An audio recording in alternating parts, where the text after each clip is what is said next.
Hello everyone, आज हम लोग केमिस्ट्री का चैप्टर स्टार्ट करेंगे, दैट इज सॉल्यूशन। सॉल्यूशन होता क्या है? अगर हम लोग कोई दो चीजों को मिक्स करते हैं, दैट इज अ मिक्सचर। और वो मिक्सचर सॉल्यूशन कब कहलाएगा? जब वो जो है होमोजीनस मिक्सचर होना चाहिए। मतलब होमोजीनस मिक्सचर मीन्स अगर हम लोग उस सॉल्यूशन का थोड़ा सा पार्ट लेते हैं तो उसकी प्रॉपर्टी जो है वो सेम रहेगी as the rest part of the solution. So solution is a homogeneous mixture, मतलब उसकी प्रॉपर्टी जो है वो सेम रहेगी। चाहे सॉल्यूशन का कोई भी पार्ट लोगे तब भी उसकी प्रॉपर्टी जो है वो सेम रहेगी। And solution is a homogeneous mixture of two और मोर सब्सटेंसेस। जरूरी नहीं है कि दो ही सब्सटेंस मिक्स करेंगे तो हमारे पास सॉल्यूशन आएगा। इट कैन बी टू और मोर सब्सटेंसेस ऑफ टू और more substances is known as solution.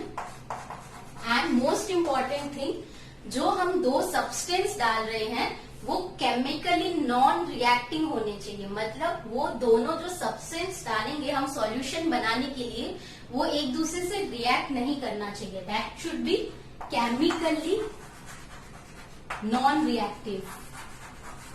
It should be chemically non reactive, that is known as solution. So अगर हम दो मिक्सचर का सोल्यूशन बनाते हैं, that is known as binary solution. Binary means two होता है। So अगर दो मिक्सचर का सॉल्यूशन बनाएंगे that is known as binary solution. And अगर 3 का होगा टर्शियरी, 4 का quaternary, so on. So solution is a homogeneous mixture, property same होनी चाहिए चाहे कोई भी पार्ट लो ऑफ टू और more substances. And it should be chemically non reactive. The substances should be chemically non reactive. और solution में दो component होंगे। एक तो सॉल्यूशन का दो कंपोनेंट होगा। Component of the solution will be two, that is solute and solvent. जब हम लोग कोई दो चीजों को मिक्स करेंगे तो एक ज्यादा क्वांटिटी में होगा और एक कम क्वांटिटी में होगा।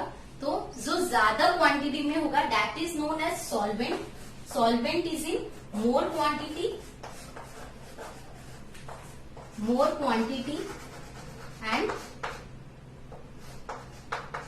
and solute will be in less quantity. So solute is a substance that is dissolved in a solution in low quantity, and solvent which is dissolved in more quantity or maximum quantity जो provide करेगा solution को, that is known as solvent. And अगर suppose हम लोग कोई दो चीजों को मिक्स कर रहे हैं, substances can be solid, liquid और गैस, डिपेंड करता है कि क्या ले रहे हैं हम। अगर हम लोग सॉलिड मिक्स कर रहे हैं और हम एक सॉल्यूशन बना रहे हैं जो कि सॉलिड और लिक्विड का सॉल्यूशन है, ठीक है, तो इसमें हम लोग जो सॉल्यूट ले रहे हैं that will B solid. Solute is solid, मतलब हम लोग सॉलिड जो ले रहे हैं वो कम क्वांटिटी में ले रहे हैं और लिक्विड जो ले रहे हैं वो ज्यादा क्वांटिटी में ले रहे हैं। तो जो कम क्वांटिटी में होगा that will B solute and जो ज्यादा क्वांटिटी में होगा दैट विल बी सॉल्वेंट। सो जो हमारे पास नेट सॉल्यूशन आएगा that will be liquid solution. मतलब जो हमारे पास मैक्सिमम क्वांटिटी में होगा, या फिर ऐसे बोल सकते हो जो सॉल्वेंट की स्टेट होगी वही सॉल्यूशन की स्टेट होगी। सो अगर हम लोग लिक्विड सॉल्वेंट ले रहे हैं तो जो सॉल्यूशन होगा that will be liquid solution. Liquid solution. हमने देखा कि जो सॉल्वेंट होगा that will be the state of solution. So हमारे पास टाइप्स ऑफ सॉल्यूशन है, gaseous solution, liquid solution and solid solution. तो गैसियस सॉल्यूशन है मतलब उसका जो सॉल्वेंट होगा वो क्या होगा? गैस होगा। लिक्विड सॉल्यूशन है उसका सॉल्वेंट लिक्विड होगा। और अगर सॉलिड सॉल्यूशन है तो उसका सॉल्वेंट क्या होगा? सॉलिड होगा। सो एग्जाम्पल्स है, अगर हम लोग सॉल्यूट गैस लेते हैं और सॉल्वेंट गैस लेते हैं तो हमारा जो सॉल्यूशन आएगा that will B gaseous solution. और इसका एग्जाम्पल है ऑक्सीजन को अगर हम लोग नाइट्रोजन में मिक्स कर रहे हैं तो जो सॉल्यूशन आता है वो एक गैस ही आएगा। तो यहाँ पे ऑक्सीजन क्या है, सॉल्यूट है, और नाइट्रोजन क्या है, सॉल्वेंट है। Nitrogen is solvent. ये एग्जाम्पल्स पूछता है कभी कभी एग्जाम में, तो ये इंपॉर्टेंट है। सो अगर हम लोग गैस इन गैस मिक्स करते हैं, मतलब एग्जाम्पल, मेनली एग्जाम्पल इंपॉर्टेंट है, एग्जाम्पल दे देगा, बोलेगा कि किस चीज का सॉल्यूशन है, सॉलिड इन लिक्विड है, लिक्विड इन गैस है, गैस इन गैस है। सो अगर हम लोग ऑक्सीजन को नाइट्रोजन में मिक्स करते हैं तो जो हमारा नेट सॉल्यूशन आता है that is gaseous solution and it is gas in gas. Next है, अगर हम लोग लिक्विड गैस में डालते हैं, जैसे क्लोरोफॉर्म है, क्लोरोफॉर्म एक लिक्विड है, अगर हम लोग क्लोरोफॉर्म को नाइट्रोजन में मिक्स करेंगे तो हमारा नेट सॉल्यूशन क्या आएगा, गैसियस सॉल्यूशन आएगा। तो ये क्या है, chloroform in nitrogen is an example of liquid in gas. Next solid in gas, अगर हम लोग कैम्फर डालते हैं, कपूर को अगर हम लोग camphor is mixed in nitrogen gas, तो जो नेट सॉल्यूशन आता है that is gaseous solution, because हमारे पास जो भी सॉल्वेंट है वो सब गैस स्टेट में है, सॉल्वेंट सब नाइट्रोजन है, बस हम लोग सॉल्यूट को डिफर कर रहे हैं, सॉलिड, लिक्विड और गैस। सॉलिड क्या है, कैम्फर है, लिक्विड क्लोरोफॉर्म है, और गैस है ऑक्सीजन। तो ये इसका एग्जाम्पल है। नेक्स्ट है लिक्विड सॉल्यूशन, अगर हमारा सॉल्वेंट जो है वो लिक्विड स्टेट में है, जैसे अगर हम लोग गैस को लिक्विड में डालते हैं, gas is mixed in liquid, जैसे ऑक्सीजन वाटर में डालेंगे तो जो हमारा नेट सॉल्यूशन आता है वो लिक्विड सॉल्यूशन आता है। So oxygen in water, oxygen dissolve in water is an example of gas in liquid solution. Next is liquid in liquid. Ethanol in water is an example of liquid in liquid. Next, glucose in water. Glucose को जब हम लोग normally देखा होगा सबने, glucose को पानी में मिक्स करते हैं। ग्लूकोज क्या होता है, सॉलिड होता है।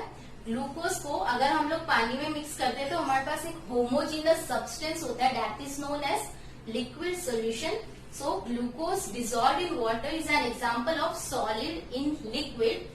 नेक्स्ट सॉलिड सॉल्यूशन, मतलब जो सॉल्वेंट होगा that will be in solid state. So अगर गैस को सॉलिड में मिक्स करते हैं, solution of hydrogen in palladium is an example of solid solution, gas in solid. Amalgam of mercury with sodium, mercury amalgam, जो mercury का amalgam होता है वो लिक्विड स्टेट में होता है, उसको अगर हम लोग सोडियम से मिक्स करते हैं that is an example of liquid in solid solution.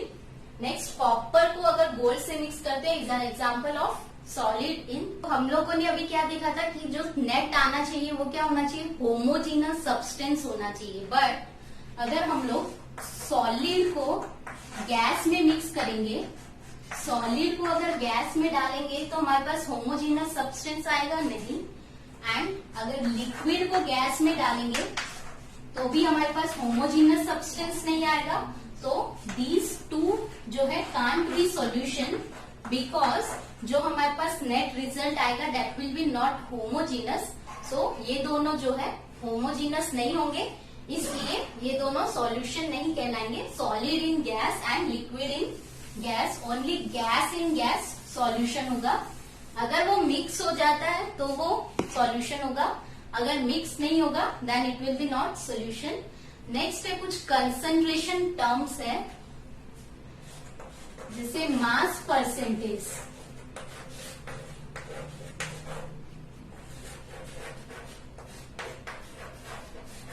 Mass percentage, मास हम लोग किस में जनरली मेजर करते हैं, वेट। मास क्या होता है, weight, and weight is measured in gram.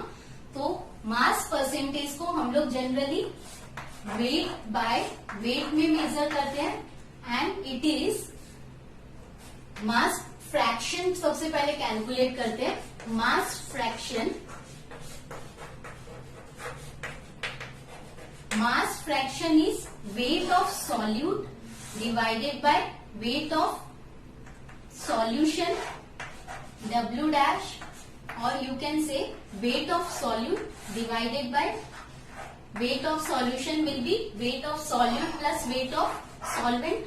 So mass fraction क्या हो गया, weight of solute divided by mass of solution और weight of solute plus weight of solvent and सब ग्राम में होगा.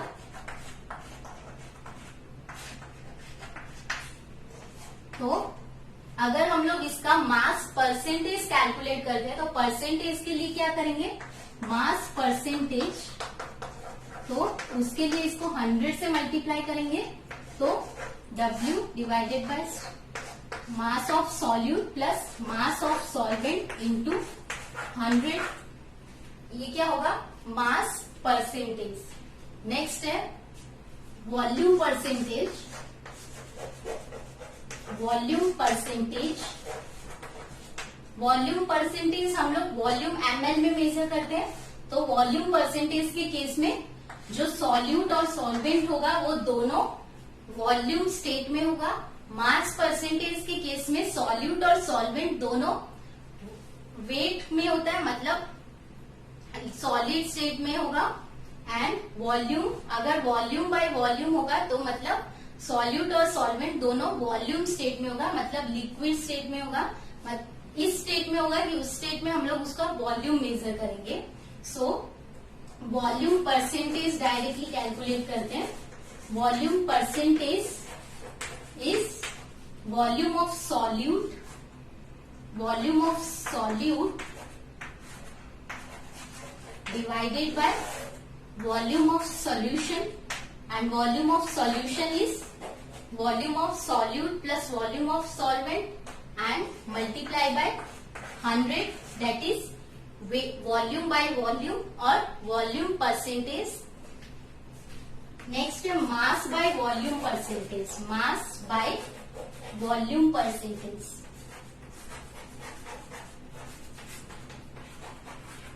अभी इस पे क्वेश्चन देखेंगे तब पता चलेगा कि इसको अप्लाई कैसे करना है. मास बाय वॉल्यूम परसेंटेज मतलब mass is weight and volume is V. तो इसमें सॉल्यूट क्या दिया है, solute is in weight and solvent is in volume. So mass by volume concentration calculate करने के लिए weight of solute divided by volume of solution into 100 parts per million, parts per million.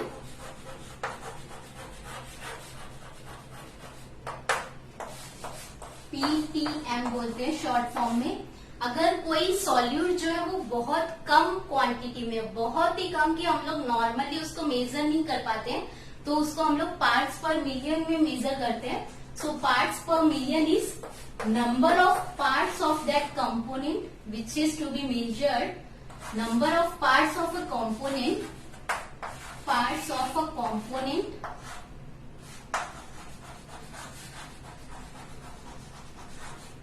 divided by total number of parts of component. जितना भी बाकी parts है सबका total, total number of parts of the component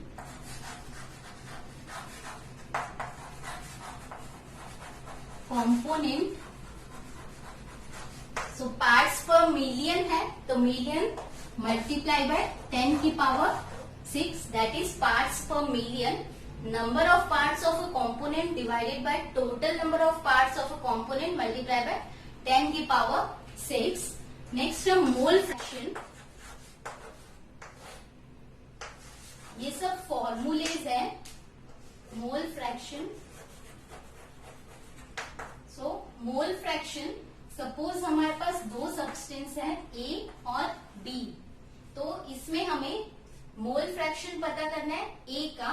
तो chi A is equal to number of moles of A divided by जितने भी component है सबका moles, that is Na plus NB.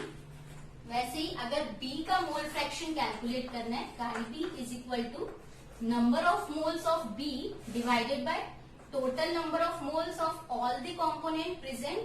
तो यहाँ पे दो ही component है तो Na plus NB. And number of moles calculate कैसे करते हैं वो तो पता ही है, So number of moles of A divided by A plus B, and most importantly chi A plus chi B is always equal to 1. हमारे पास कितने भी कंपोनेंट्स हो, अगर हमारे पास सपोज 5 कंपोनेंट है तो सबका मोल फ्रैक्शन अगर ऐड करते हैं तो वो 1 आएगा. chi A plus chi B plus chi 3 plus chi 4 plus chi 5 ये 1 आएगा. सो अब क्वेश्चन देखते हैं एक दो जो अभी तक हम लोगों ने टॉपिक डिस्कस किया उन सब पे. हमें दिया है mole fraction of ethylene glycol find out करना है. फाइंड आउट इथिलीन ग्लाइकोल का फॉर्मूला है C2H6O2. So mole fraction of ethylene glycol find out करना है. अगर हमारे पास 20% of ethylene glycol by mass present है. बाय मास मतलब wait by wait, wait by wait. तो 20% ऑफ इथिलीन ग्लाइकोल मतलब 20 gram of ethylene glycol C2H6O2 in 100 gram of solution. 100 gram of solution, 100 gram of solution में 20 gram of ethylene glycol present है. तो ethylene glycol का wait कितना हो गया? C2H6O2 कितना है? 20 ग्राम है. और नेक्स्ट कंपोनेंट क्या है? वाटर है, सॉल्यूशन है. तो वाटर का सॉल्यूशन है. तो नेक्स्ट इज वाटर.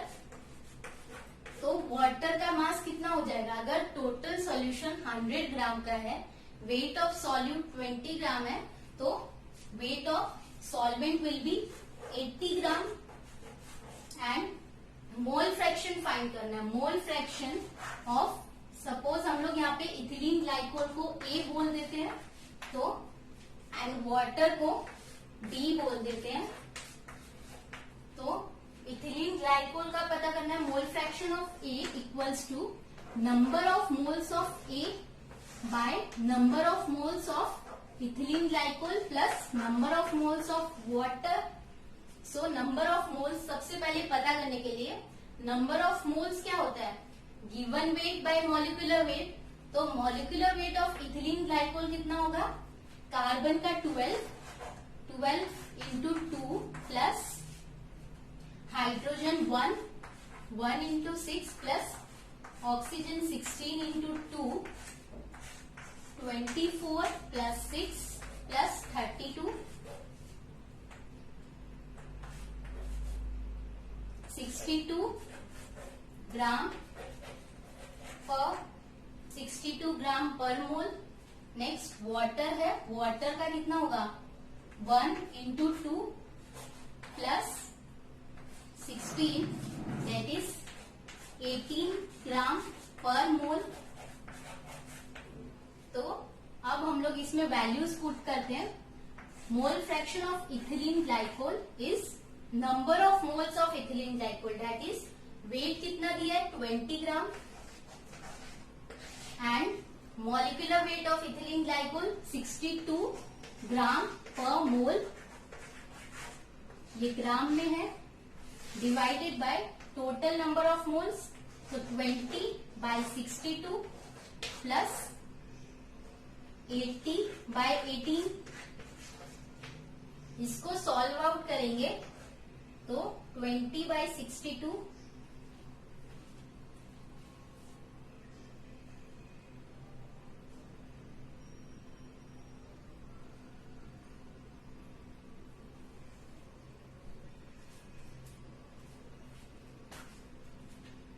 इसको जब सॉल्व आउट करेंगे तो ये आएगा 0.068. तो 0.068 जो है वो मोल फ्रैक्शन होगा इथिलीन ग्लाइकोल का. अगर हमें वाटर का मोल फ्रैक्शन पूछा होता, this is mole fraction of ethylene glycol C2H6O2.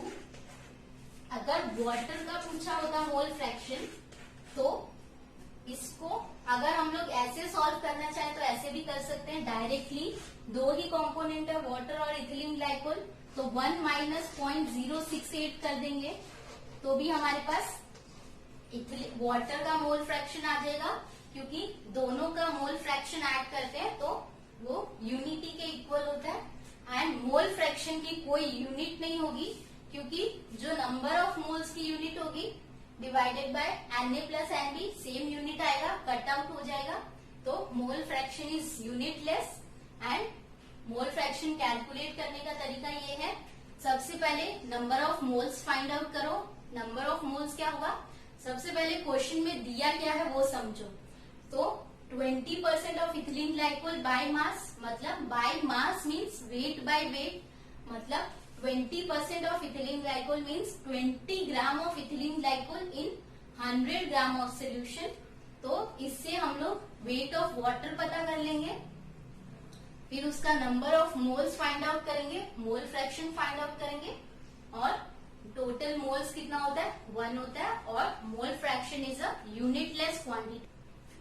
Next question है, हम लोगों को पता करना है percentage of weight means mass percentage and weight fraction. Weight fraction क्या पढ़ा था, weight fraction is weight by weight, मतलब weight of solute divided by weight of solution और weight of solute plus weight of solvent, that is weight fraction. और इसको 100 से multiply कर देंगे तो वो मास परसेंट आ जाएगा या percentage of weight. So question में दिया है 3.65 gram of aspirin in 25.08 gram of water में डिसॉल्व करते हैं, तो हमारा वेट परसेंटेज क्या आएगा और वेट फ्रैक्शन क्या आएगा। तो सबसे पहले वेट फ्रैक्शन कैलकुलेट करते हैं। एस्पिरिन क्या है, सॉल्यूट है, कम क्वांटिटी में है, तो this is solute, and 25.08 gram water means it is solvent. तो सबसे पहले सॉल्यूशन का वेट पता करेंगे। वेट ऑफ सॉल्यूशन,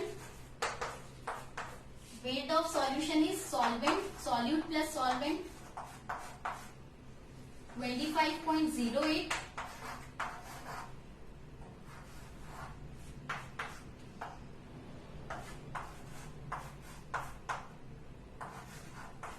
ये आएगा 28.73 gram weight of solution. So next weight fraction calculate करना है। तो wait fraction is weight of solute divided by weight of solution. So weight fraction